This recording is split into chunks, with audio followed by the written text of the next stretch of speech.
You know, the biggest battles of life are not fought outside, they are fought silently between your mouth, your mind, and your money.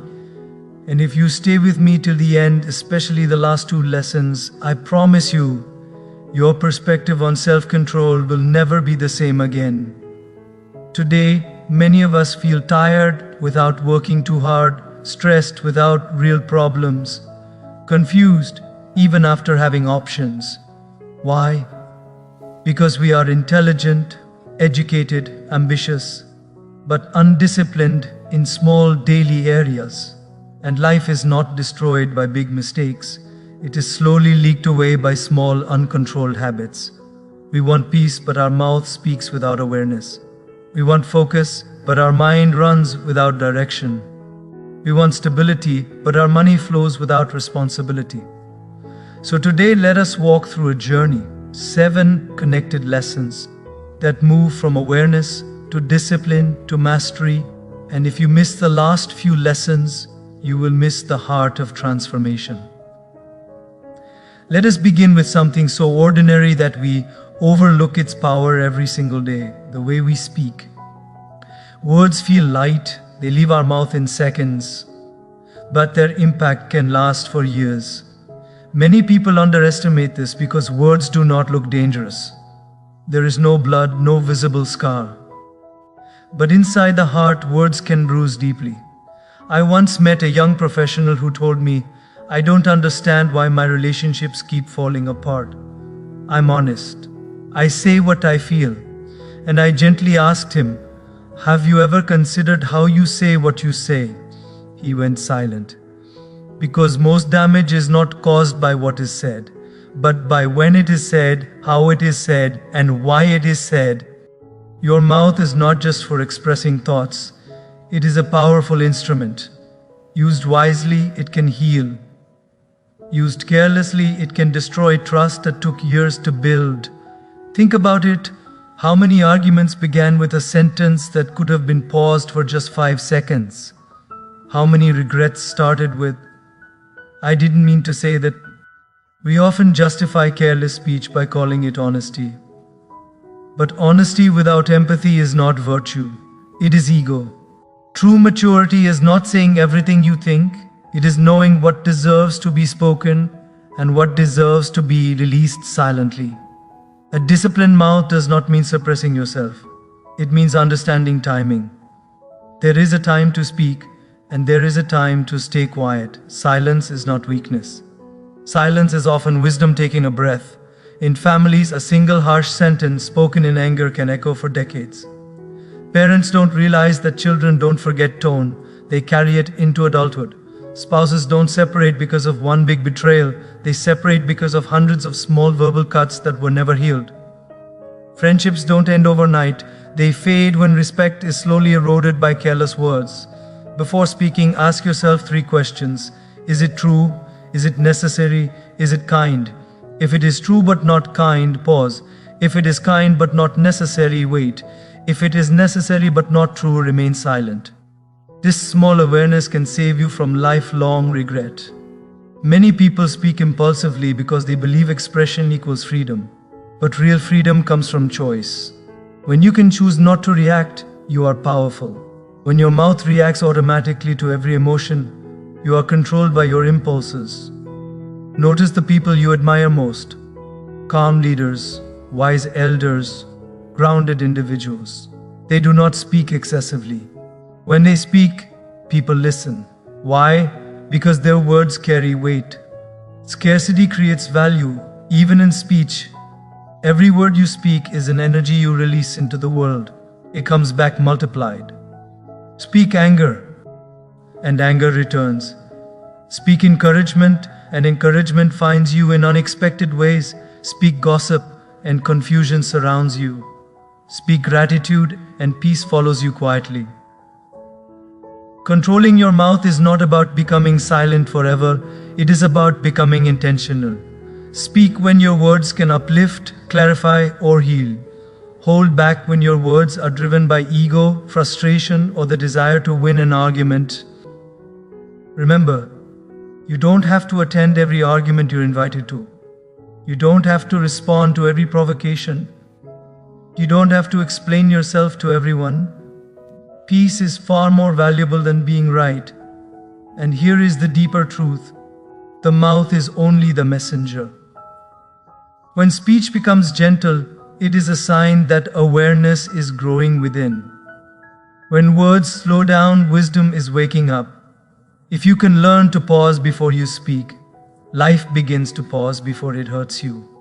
If you can train your mouth, you prepare yourself for the next and greater challenge, training the mind. Let us now go deeper, because if the mouth is where damage becomes visible, the mind is where everything truly begins. An uncontrolled mouth is rarely the real problem. It is only the symptom. The real challenge is an untrained mind. Have you noticed how words slip out more sharply when you are tired, stressed, or emotionally overwhelmed? That is not because you suddenly became rude. It is because the mind lost its balance. When the mind is calm, speech becomes thoughtful. When the mind is restless, speech becomes reckless. Most people live with a noisy mind and call it normal. Thoughts racing from morning till night, regrets from the past, worries about the future, comparisons with others, imaginary conversations that never happened, arguments rehearsed in the head again and again. And in this mental chaos, we expect ourselves to speak wisely, act patiently, and decide correctly.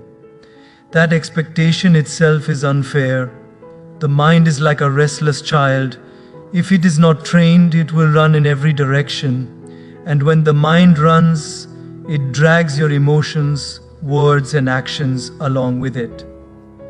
This is why a single negative thought can ruin an entire day. Not because the day was bad, but because the mind kept replaying it. Many people say, I cannot control my thoughts. That is true. You cannot stop thoughts from coming, but you can choose which thoughts you sit with. And that choice changes everything. Think of your mind as a room with many visitors. You don't have to throw everyone out, but you don't have to offer everyone tea either. Some thoughts deserve attention, some deserve observation, and many deserve to be ignored politely. An undisciplined mind reacts instantly. Someone says something hurtful, the mind explodes. A small inconvenience happens, frustration rises, a comparison appears, self-worth drops. This automatic reaction is not strength, it is conditioning.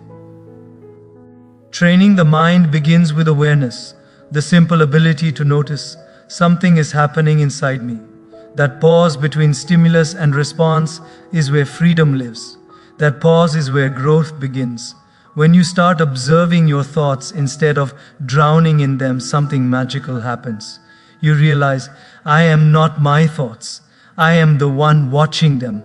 And the moment you create that distance, the mind slowly loses its power to dominate you.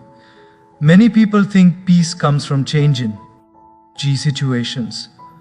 But peace comes from managing interpretations. Two people face the same challenge. One grows bitter, one grows wiser. The situation did not change, the mind did. A trained mind does not mean a silent mind. It means a stable mind. A mind that does not overreact. A mind that does not panic unnecessarily. A mind that can sit with discomfort without immediately seeking escape. This is why practices like silence, reflection, prayer, journaling, or meditation have survived for thousands of years. Not because they are trendy, but because the human mind has always needed discipline. You don't need hours. Even a few minutes a day of sitting quietly with yourself begins to rewire your inner world. In that stillness, you start hearing your real voice, not the noisy one created by fear and comparison. When the mind becomes disciplined, emotional intelligence rises naturally. You stop reacting to provocation, you stop speaking from wounds, you stop making decisions from insecurity. You begin responding from clarity. And here is something very important. A disciplined mind makes life lighter. Problems don't disappear, but suffering reduces. Challenges remain, but panic fades. Life becomes less about survival and more about understanding. Once the mind starts slowing down, the mouth starts softening automatically. Words become measured. Responses become mature. Conflicts reduce without effort. But there is another hidden enemy of the mind: distraction. And that is what we must understand next. Because even a trained mind loses power when attention is scattered. Now let us talk about something very subtle, yet incredibly powerful: your attention.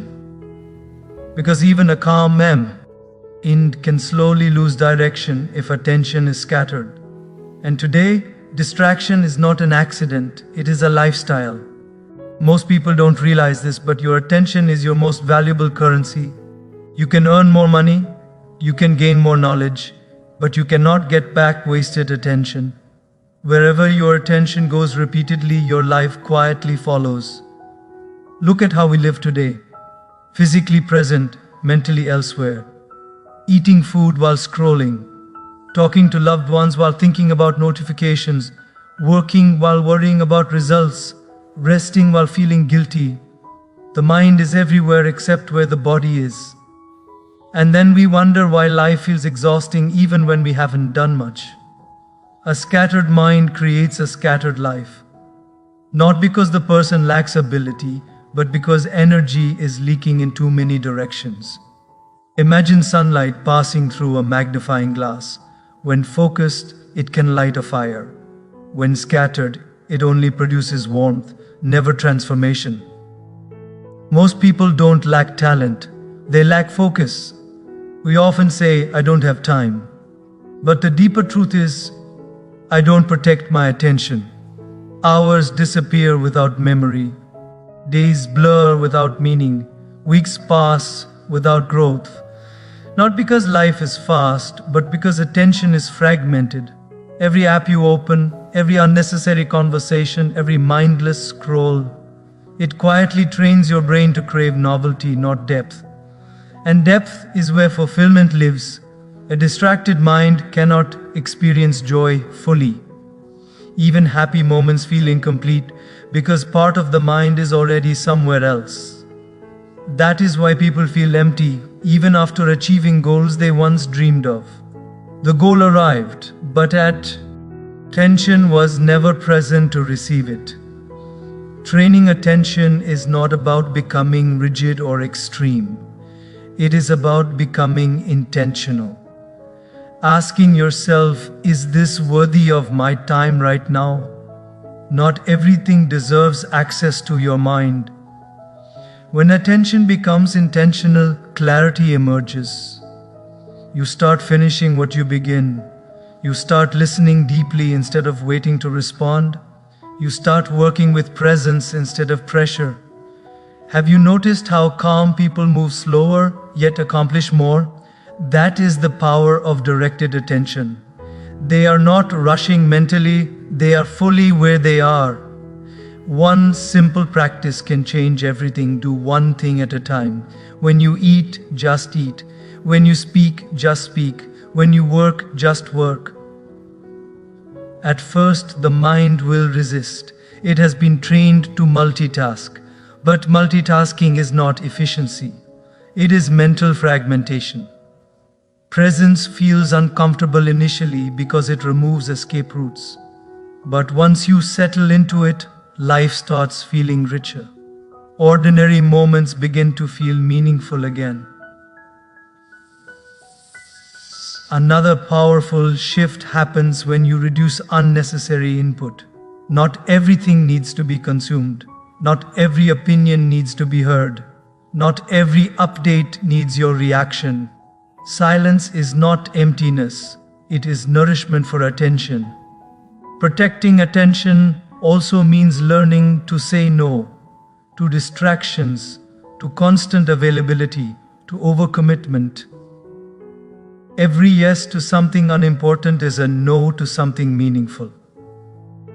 As attention stabilizes, the mind starts cooperating instead of resisting. Anxiety reduces. Overthinking slows down. You feel more in control. Not because life changed, but because you did. And here is the beautiful part. T. When attention becomes steady, decision making improves. You stop reacting impulsively, you start choosing consciously, and this conscious choice becomes crucial when dealing with something that deeply affects our security and stress levels: money.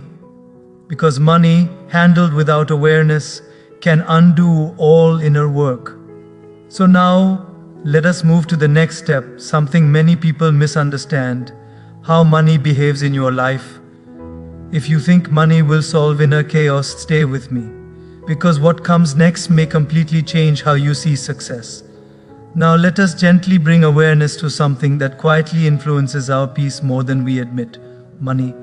Not because money is bad or spiritual life rejects it, but because misunderstanding money creates unnecessary suffering.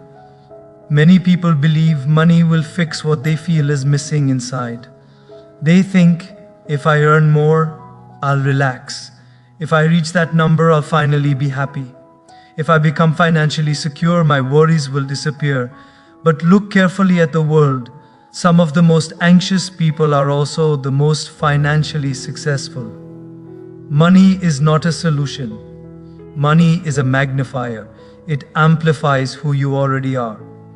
If there is clarity inside, money supports growth. If there is confusion inside, money multiplies chaos. If there is generosity inside, money becomes service. If there is insecurity inside, money becomes fear. This is why two people can earn the same amount and live completely different emotional lives. One sleeps peacefully, the other lies awake calculating, comparing, worrying. The difference is not income, it is awareness. Money itself is neutral. It has no morality. It only follows the consciousness of the one holding it. Many people are not stressed because they don't have enough money. They are stressed because they have an unhealthy relationship with money. Either they fear losing it constantly, or they chase it obsessively, or they use it to fill emotional gaps. Some people learn to impress. Some spend to escape. Some save from fear. Very few handle money with balance. True financial maturity begins when you stop asking, "How much can I make?" and start asking, "How consciously am I using what I already have?" When money arrives before awareness, it creates arrogance. When awareness arrives before money, it creates stability. Have you noticed how people suddenly change when their income increases? Spending habits shift overnight, lifestyle inflates, expectations rise, gratitude quietly exits. The same money that was once prayed for now feels insufficient. This is not because humans are ungrateful by nature, it is because money without mindfulness feeds comparison. And comparison is the fastest way to poison contentment. Money should support your values, not replace them. It should serve your life, not become your life. Another mistake people make is attaching self-worth to net worth. If I earn more, I am more valuable. This is a dangerous illusion. Money can measure purchasing power, not human worth. The moment you tie your identity to income, peace becomes fragile. A bad month feels like failure. A setback feels like personal defeat. But when your worth is grounded in character, money becomes a tool, not a judge. A wise person respects money but does not worship it. They plan carefully, spend consciously, save responsibly, and give generously without fear or obsession. Money demands responsibility before freedom. Without discipline, money controls you. With discipline, you control money. And this is where many people struggle: spending. Because earning money feels empowering. Spending money feels pleasurable. But restraint feels uncomfortable. And discomfort is where growth hides. So now we move to a lesson that looks simple on the surface but changes lives deeply. How spending decisions quietly decide your future freedom. Stay with me here. If you miss what comes next, you may repeat financial patterns that cost not just money, but peace. Now let us talk about something that touches our daily decisions more than we realize: spending. Because earning money is celebrated, but spending money reveals character. Spending is easy. It gives instant pleasure. It feels like a reward. But restraint requires awareness, patience, and self-respect. Most people don't spend because they need something. They spend because they feel something. Boredom, stress, comparison, the desire to belong, the urge to impress. Shopping has quietly become emotional therapy for many, except the relief is temporary and the regret lasts longer. Have you noticed how excitement fades quickly after buying something new? The mind adapts, the pleasure disappears, and then the mind wants the next thing. This cycle never ends because consumption cannot fill an emotional void. True wealth is not about how much you earn, it is about how much you don't waste. Many people say, "I deserve this." And sometimes, yes, you do. But sometimes that sentence is not self-love, it is self-deception. The disciplined person asks a deeper question: will this decision serve my future or just my moment? Restraint is not deprivation, it is direction. When you say no to unnecessary spending, you are not punishing yourself. You are protecting your peace. You are choosing freedom over fleeting pleasure. Look at people who live with financial anxiety. Often the problem is not income, it is lifestyle inflation. As income increases, expenses rise even faster. More comforts, more luxuries, more obligations. And suddenly more money brings more pressure. Restraint breaks this cycle. There is great power in living below your means, not out of fear but out of clarity. It creates breathing space, it creates options, it creates confidence. A person who controls spending walks differently. They are not desperate, they are not trapped, they are not constantly worried about appearances. They move through life with quiet strength. Every purchase you make is a vote for short-term pleasure or long-term stability, a vote for ego or awareness, a vote for noise or peace. Conscious spending does not mean never enjoying life. It means enjoying life without becoming dependent on possessions for happiness. Experiences over excess, value over vanity, purpose over pressure.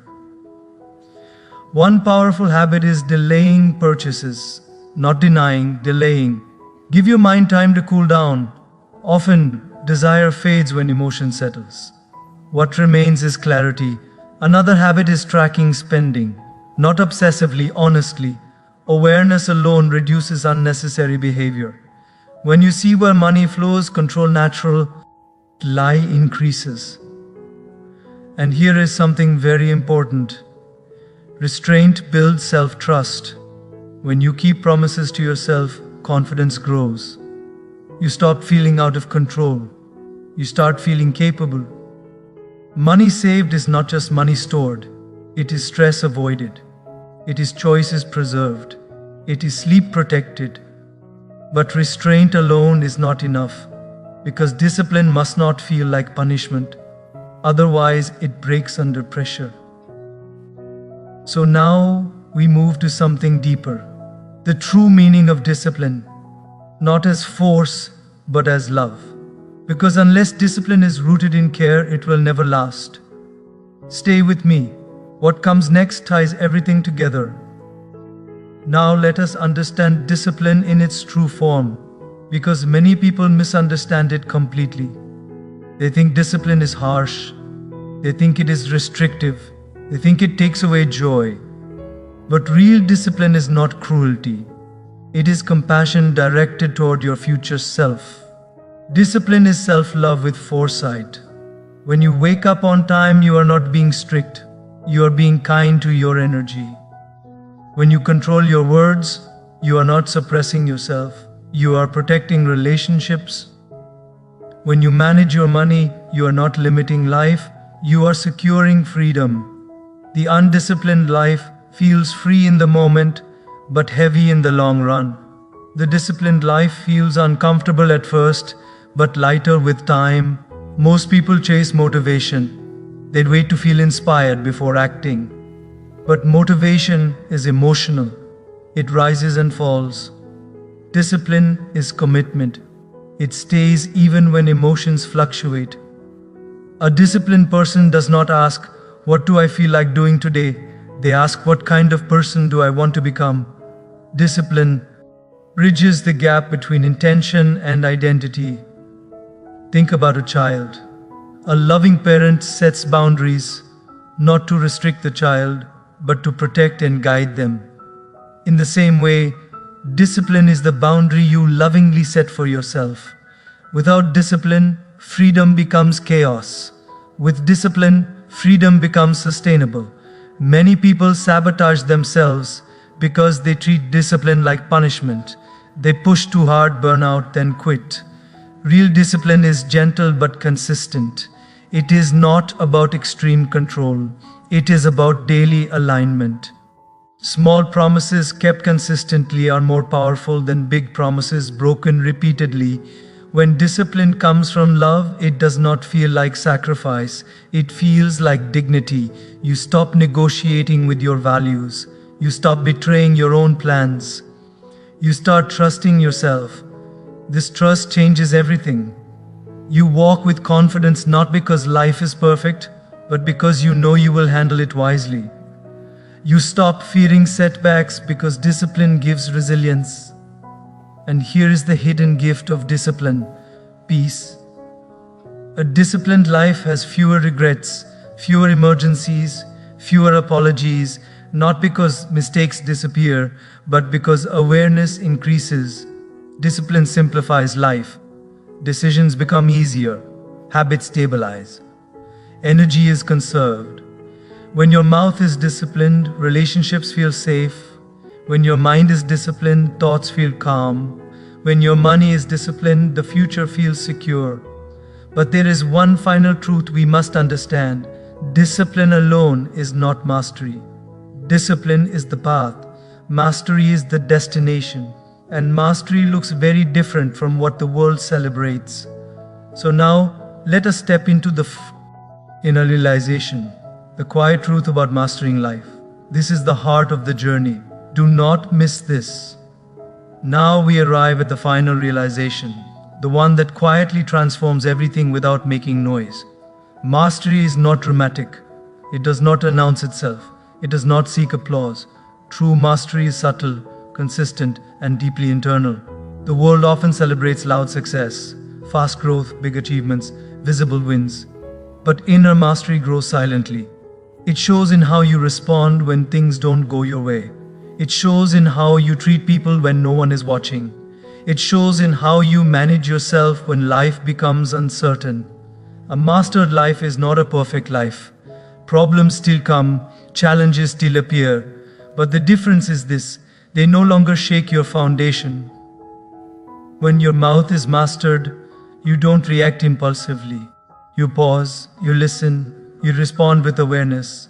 You no longer feel the need to prove, defend, or dominate. Your words carry calm authority, not emotional charge. When your mind is mastered, thoughts still arise, but they no longer control you. You observe before you absorb, you choose before you react. Fear may knock, but it no longer moves in permanently. Anxiety may visit, but it doesn't become your identity. When your relationship with money is mastered, finances stop being a source of constant stress. You don't chase endlessly, nor do you fear scarcity unnecessarily. Money flows with purpose. Spending feels conscious. Saving feels empowering. Giving feels joyful. This alignment creates something rare: inner stability. A stable person does not depend on external conditions for peace. They don't collapse under criticism. They don't inflate with praise. They remain grounded because their life is anchored inside. Mastery is built through small daily choices. No grand gestures, no overnight transformation, just consistent awareness applied patiently. People often ask, how long does it take to change? The honest answer is, change begins the moment responsibility is accepted. When you stop blaming circumstances and start observing yourself, mastery begins. When you stop trying to control others and start regulating your own reactions, mastery deepens. When you stop chasing validation and start living consciously, mastery settles in. The most powerful people in the world are not those who control crowds. They are those who control themselves. You don't need to dominate life. You need to understand it. You don't need to be perfect. You need to be present. You don't need to have everything. You need to value what you already have. And here is the timeless truth. Life's quality is determined not by what you accumulate, but by how aware you become. When awareness guides your mouth, kindness follows. When awareness guides your mind, clarity follows. When awareness guides your money, freedom follows. So begin gently. Begin today. One pause before speaking, one moment of presence, one conscious choice. Because mastery is not a destination you reach someday. It is a way of living, quietly, consciously, and purposefully every single day. Let us end this journey not with noise, but with stillness, because the deepest truths are always quiet. Life does not ask you to become extraordinary overnight. It only asks you to become conscious, moment by moment, choice by choice.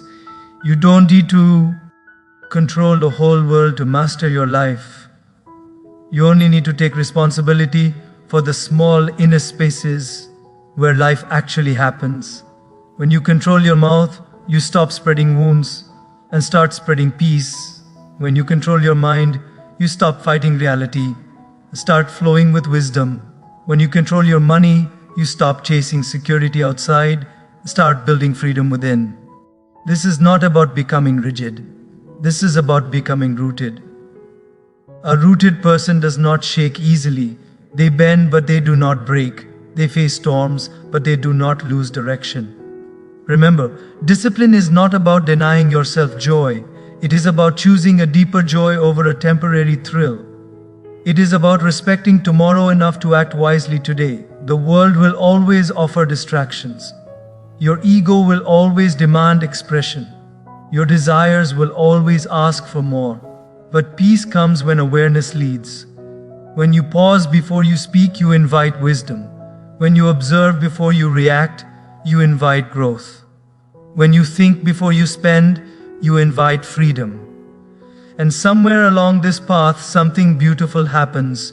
Life starts feeling lighter. Sleep becomes deeper. Relationships feel safer. And your heart feels less rushed. Not because life became perfect, but because you became present. And here is the timeless, faith-driven truth to carry with you. When you put awareness before impulse, discipline before desire, and purpose before pleasure, life begins to align effortlessly. Because true success is not having everything you want. It is wanting what truly serves your soul. Live consciously, choose wisely, and trust that when inner discipline leads, peace will always follow. At the end of it all, remember this one sacred truth. Life does not change when circumstances change. Life changes when consciousness changes. When you master your mouth, you protect love. When you master your mind, you protect peace. When you master your money, you protect freedom. And when these three are guided by faith, life stops feeling heavy. Faith reminds us that we are not here by accident, that every breath is purposeful, that every challenge is a lesson in disguise, and that every moment is an opportunity to grow closer to who we are meant to become. When you place faith at the center, fear slowly loosens its grip. When you trust the higher plan, impatience softens into patience. When you walk with humility and discipline, grace begins to work silently on your behalf. You don't need to control everything. You only need to align yourself with truth, integrity, and awareness. Do your part sincerely. Speak consciously, think clearly, spend wisely, and then surrender the rest. Because when effort is yours and outcome is left to the divine, life flows with less struggle and more meaning. True success is not how high you rise, but how deeply rooted you remain in values, faith, and gratitude. Live with awareness, act with discipline, trust with faith, and you will realize life was never meant to be conquered. It was meant to be lived consciously, joyfully, and purposefully.